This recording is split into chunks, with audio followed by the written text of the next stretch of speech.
मैं Congress party Rahul Gandhi Congress party ఇప్పుడు పెద్దలు మన నాయకులు రాహుల్ గాంధీ గారిని మాట్లాడవలసిందిగా విజ్ఞప్తి చేస్తా ఉన్నాను. గట్టిగా తప్పకుండా స్వాగతం చెప్పండి. इस स्वागत के लिए आप सबका बहुत बहुत धन्यवाद. रात के समय आप यहाँ बात सुनने आए हैं, इसका मैं बहुत आभारी हूँ.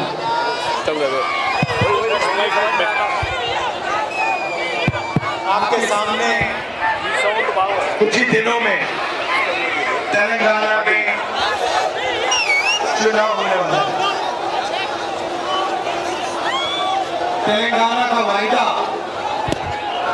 2004 में सोनिया जी ने, कांग्रेस पार्टी ने यहाँ आपको किया था.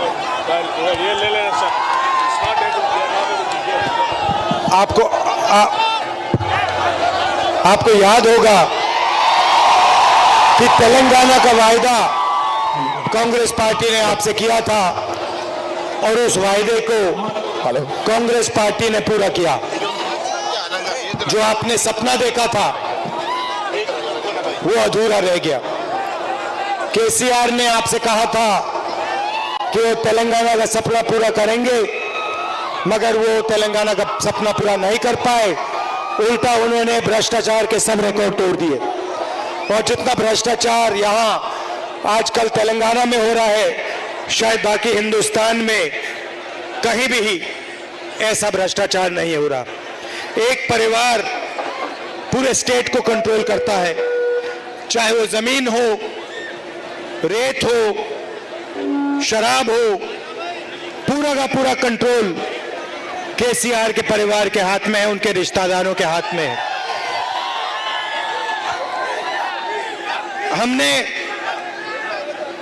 मेरा आपके साथ राजनीतिक रिश्ता नहीं है. अब मेरा आपके साथ पारिवारिक रिश्ता है, मोहब्बत का, प्यार का रिश्ता है. तो मैं यहां आपको झूठे वायदे करने नहीं आया हूं. मैं आपको सिर्फ यहां सच्चाई बोलने आया हूं. चुनाव में कांग्रेस पार्टी जीतने वाली है. कांग्रेस पार्टी की जबरदस्त लहर है. और जैसे ही हम यहां चुनाव जीतेंगे, हमने जो आपको गारंटी दी है वो गारंटी हम पूरी करके आपको देंगे. पहली गारंटी महिलाओं के लिए महालक्ष्मी 2500 रुपए महिलाओं के बैंक अकाउंट में हर महीने, 500 रुपए का सिलेंडर और मुफ्त में महिलाओं के लिए बस के टिकट. किसानों के लिए 15,000 रुपए प्रति एकड़ और मजदूरों के लिए 12,000 रुपए प्रति एकड़. इंदिरा अम्मा इंड्लू स्कीम 5 लाख रुपए गरीबों के घर बनाने के लिए मदद. गृह ज्योति स्कीम 200 यूनिट हर महीने मुफ्त में बिजली. और युवा विकासम 5 लाख रुपए युवाओं को स्कूल और कॉलेज और कोचिंग फीस के लिए. और अंत में बुजुर्गों के लिए चयौता 4,000 रुपए हर महीने हमारे बुजुर्गों को. भाइयों और बहनों, एक बहुत जरूरी बात है, शायद सबसे जरूरी बात. देखिए, एक तरफ कांग्रेस पार्टी है और दूसरी तरफ बीआरएस, बीजेपी और एमआईएम एक साथ खड़े हुए हैं. ये एक दूसरे की मदद करते हैं. लोकसभा में मैंने स्वयं देखा, जब भी नरेंद्र मोदी जी को मदद की जरूरत थी, चाहे वो जीएसटी हो, चाहे वो किसान बिल हो, बीआरएस ने एकदम नरेंद्र मोदी की मदद की. आप देखिए, मैं बीजेपी से लड़ता हूं. पूरा देश जानता है कि अगर एक आदमी बीजेपी का मुकाबला करता है, उनके सामने खड़ा होता है, तो उसका नाम राहुल गांधी है. और ये मेरे लिए राजनीतिक लड़ाई नहीं है, ये मेरे खून की लड़ाई है, डीएनए की लड़ाई है। अब देखिए, मेरे ऊपर बीजेपी ने 25 केस लगा रखे हैं। जहां भी उनको मौका मिलता है नया केस लगा देते हैं, क्योंकि वो जानते हैं कि राहुल गांधी उनके साथ कॉम्प्रोमाइज नहीं कर सकता है और नहीं करेगा। राहुल गांधी उनके खिलाफ, उनकी आइडियोलॉजी के खिलाफ, उनकी विचारधारा के खिलाफ लड़ ही सकता है। मेरा घर ले लिया, मैंने खुशी से अपना घर दे दिया, कहा ले मुझे नहीं चाहिए आपका घर। लोकसभा की मेंबरशिप रद्द कर दी। अब मैं आपसे सवाल पूछना चाहता हूं, मेरे खिलाफ 24 मुकदमे, मेरा घर छीन लिया, मेरी लोकसभा की मेंबरशिप रद्द कर दी। आपके चीफ मिनिस्टर के खिलाफ नरेंद्र मोदी जी ने कितने केस लगाए हैं?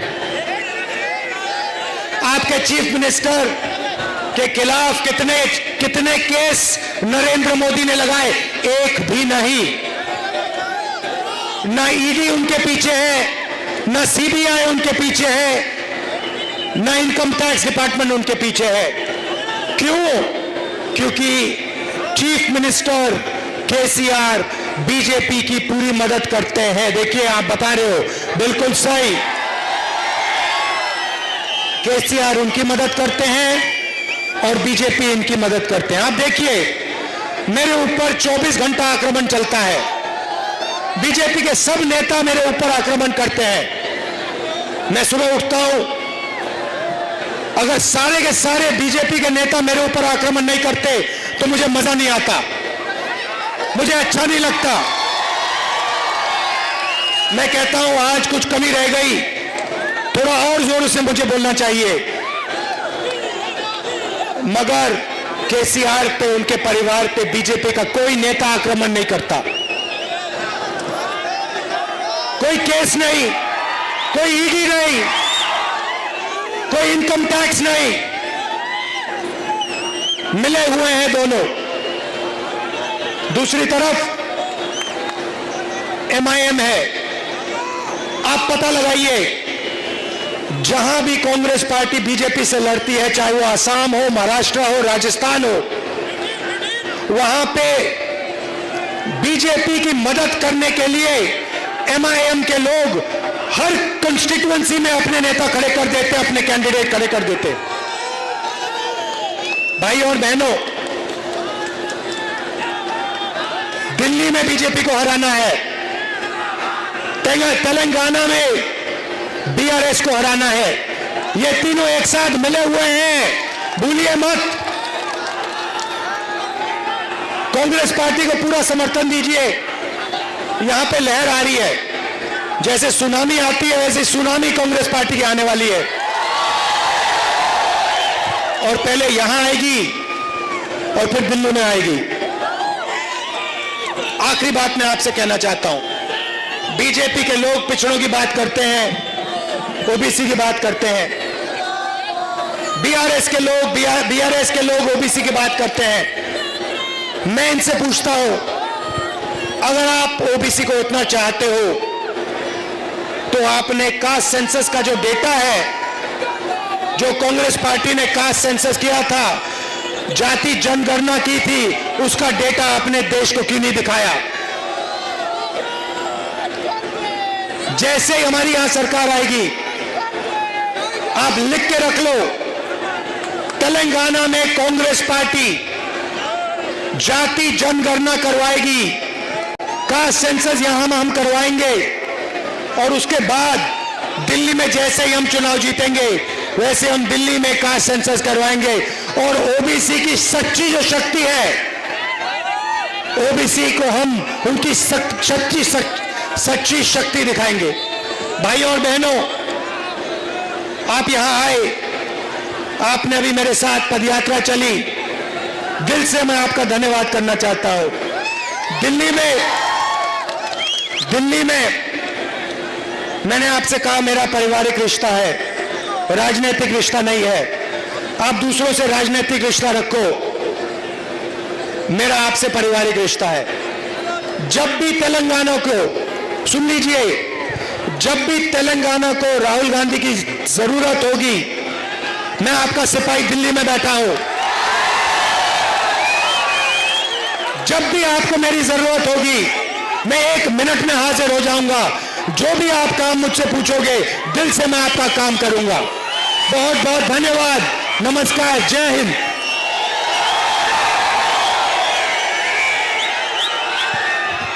రాహుల్ గాంధీ గారి నాయకత్వం, సోనియా గాంధీ గారి నాయకత్వం, జై కాంగ్రెస్, జై జై కాంగ్రెస్, హస్తం గుర్తుకే, హస్తం గుర్తుకే, హస్తం గుర్తుకే. ధన్యవాదాలు మిత్రులారా.